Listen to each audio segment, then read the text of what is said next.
এই মুহূৰ্তত অসমৰ প্ৰত্যেকগৰাকী জনসাধাৰণলৈ দিবলৈ ওলাইছো ডাঙৰ খবৰ। আজি হৈছে 21 ছেপ্টেম্বৰ। আজি অসমৰ লাখ লাখ দুখীয়াসকললৈ কেইখনমান চৰকাৰী আঁচনিলৈ দিবলৈ ওলাইছো ডাঙৰ খবৰ।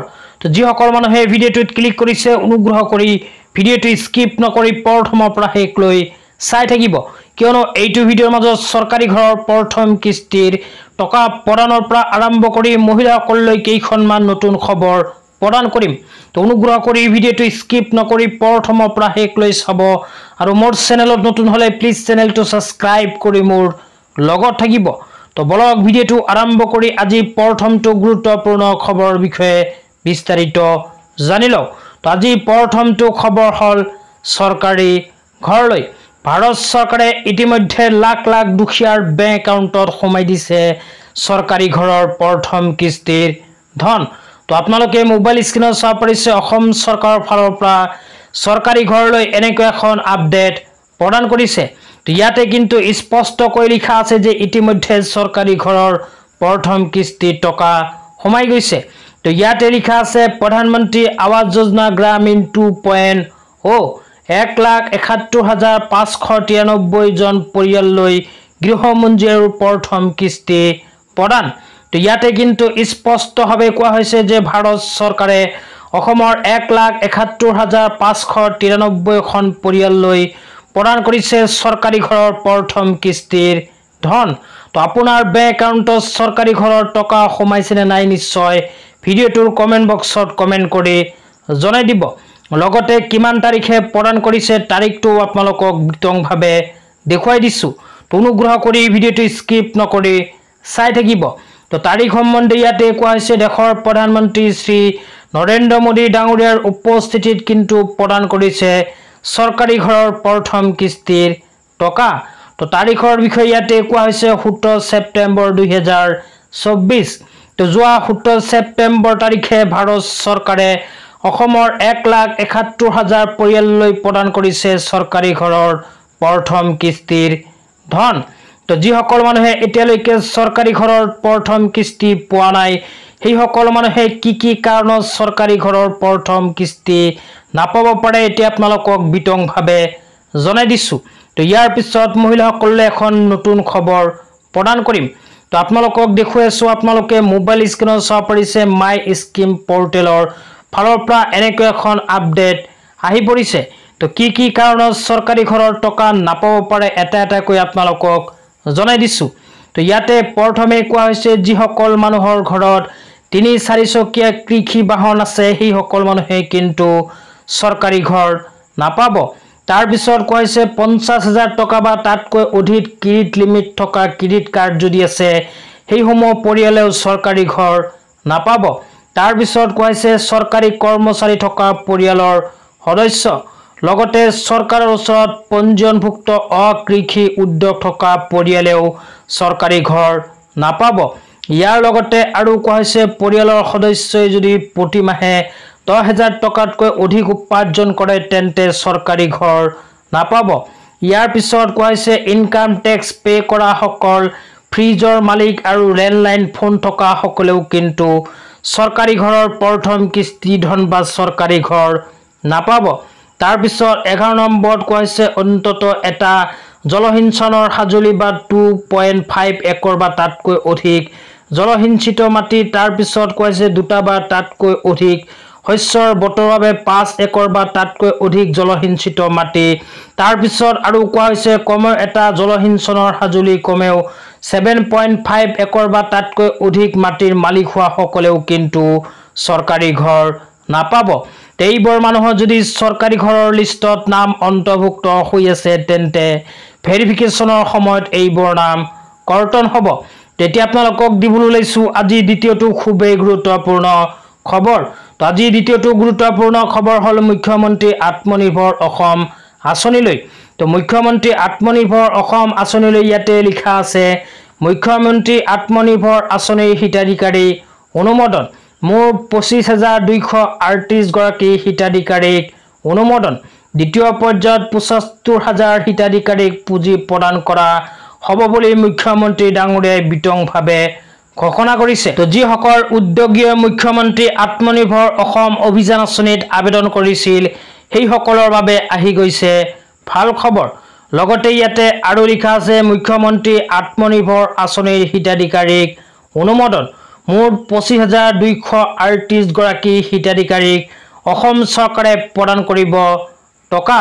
তো যিসকল দুখীয়াই মুখ্যমন্ত্ৰী আত্মনিৰ্ভৰ আঁচনিত আবেদন কৰিছিল সেইসকলৰ ভিতৰত 25,238 গৰাকী হিতাধিকাৰীক প্ৰথম কিস্তি প্ৰদান কৰাৰ বাবে কিন্তু অসম চৰকাৰে ইতিমধ্যে অনুমোদন জনাইছে।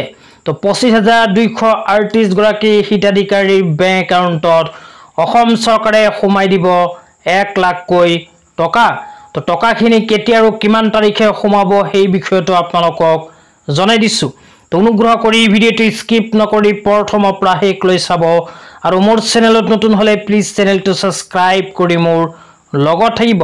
তো ইয়াতে একেবাৰে তলত লিখা চাব পাৰিছে 3 নৱেম্বৰত হিতাধিকাৰীয়ে লাভ কৰিব পুঁজি। তো মুখ্যমন্ত্ৰী আত্মনিৰ্ভৰ অসম অভিযান আঁচনিৰ প্ৰথম কিস্তি ধন অহা 3 নৱেম্বৰ তাৰিখে অসম চৰকাৰে প্ৰদান কৰিব। তেতিয়া আপোনালোকক দিবলৈ লৈছোঁ আজি তৃতীয়টো খুবেই গুৰুত্বপূৰ্ণ খবৰ। তো আজি তৃতীয়টো গুৰুত্বপূৰ্ণ খবৰ হ'ল ৰেচন কাৰ্ড লৈ। তো যিসকল মানুহে এতিয়ালৈকে ৰেচন কাৰ্ড পোৱা নাই সেইসকল মানুহৰ বাবে আহি গৈছে ভাল খবৰ।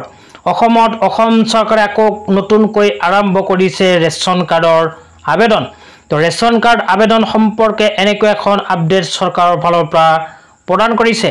তো ইয়াতে স্পষ্টভাৱে লিখা আছে যে 19 ছেপ্টেম্বৰৰ পৰা আৰম্ভ কৰি অহা 15 অক্টোবৰ 2024 তাৰিখৰ ভিতৰত যিসকল মানুহৰ ৰেচন কাৰ্ড নাই সেইসকল মানুহে কৰিব লাগিব আবেদন। তো আপোনালোকৰ যদি ৰেচন কাৰ্ড নাই তেন্তে আপোনাৰ নিয়াৰেষ্ট যিখন ৰেচন দোকানী আছে ৰেচন দোকানীৰ লগত যোগাযোগ কৰি নতুনকৈ বনাই লওক ৰেচন কাৰ্ড।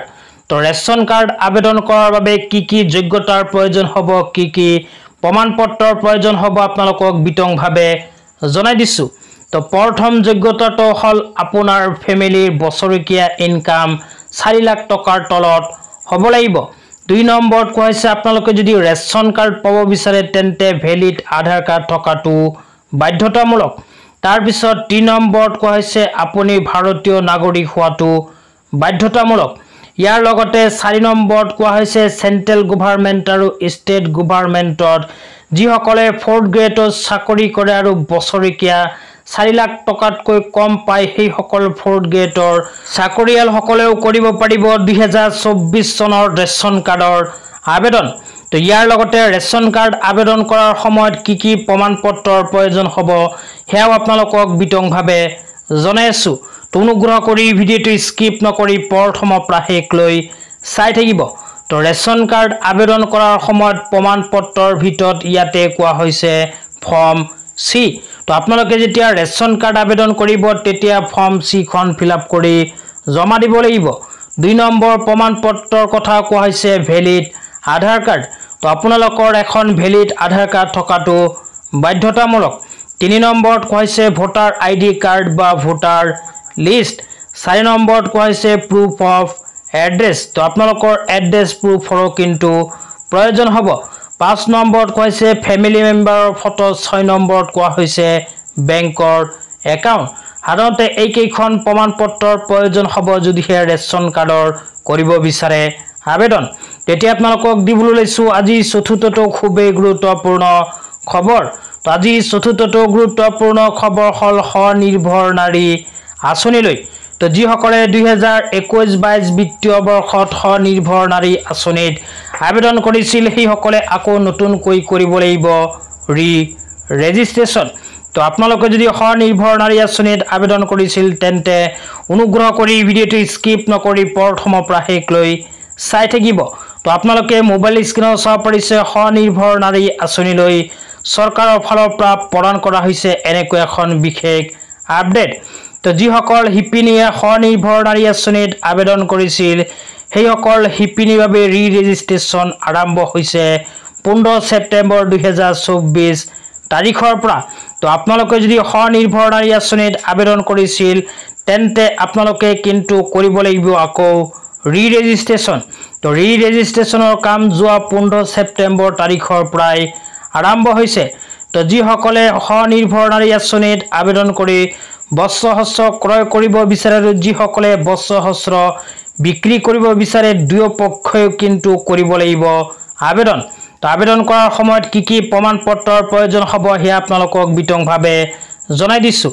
প্ৰথমে কোৱা হৈছে ব্যৱসায়ীসকলৰ বাবে পঞ্জীয়নৰ বাবে প্ৰয়োজনীয় নথিপত্ৰ। তো নথিপত্ৰৰ ভিতৰত 1 নম্বৰত কোৱা হৈছে GST, 2 নম্বৰত কোৱা হৈছে ব্যৱসায়িক অনুজ্ঞাপত্ৰ, তাৰপিছত পান কাৰ্ড আৰু অন্যান্য আনুষংগিক নথি। ইয়াৰ লগতে যিসকল উদ্যোগীয়ে আবেদন কৰিব সেইসকলৰ উদ্যম পঞ্জীয়ন নম্বৰ, ব্যৱসায়িক অনুজ্ঞাপত্ৰ, পান কাৰ্ডৰ নম্বৰ আৰু অন্যান্য আনুষংগিক নথি। তো এইবোৰ নথিপত্ৰৰ প্ৰয়োজন হ'ব স্বনিৰ্ভৰ নাৰী আঁচনিত যদি পুনৰ ৰি ৰেজিষ্ট্ৰেশ্যন কৰিব বিচাৰে। তো যিসকল শিপিনী আৰু যিসকল ব্যৱসায়ীয়ে 2021-22 বিত্তীয় বৰ্ষত স্বনিৰ্ভৰ নাৰী আঁচনিত আবেদন কৰিছিল সেইসকল শিপিনী আৰু ব্যৱসায়ী অতি শীঘ্ৰেই নিজৰ ৰেজিষ্ট্ৰেশ্যনখন ৰিনিউ কৰি লওক বা পুনৰ ৰেজিষ্ট্ৰেশ্যন কৰি লওক। তো আজি ইমানেই। ভিডিঅ'টো চাই কেনে পালে নিশ্চয় কমেণ্ট বক্সত কমেণ্ট কৰি জনাই দিব। লগতে মোৰ চেনেলত নতুন হ'লে প্লিজ চেনেলটো ছাবস্ক্ৰাইব কৰি মোৰ লগত থাকিব। তো আজি ইমানেই, ধন্যবাদ।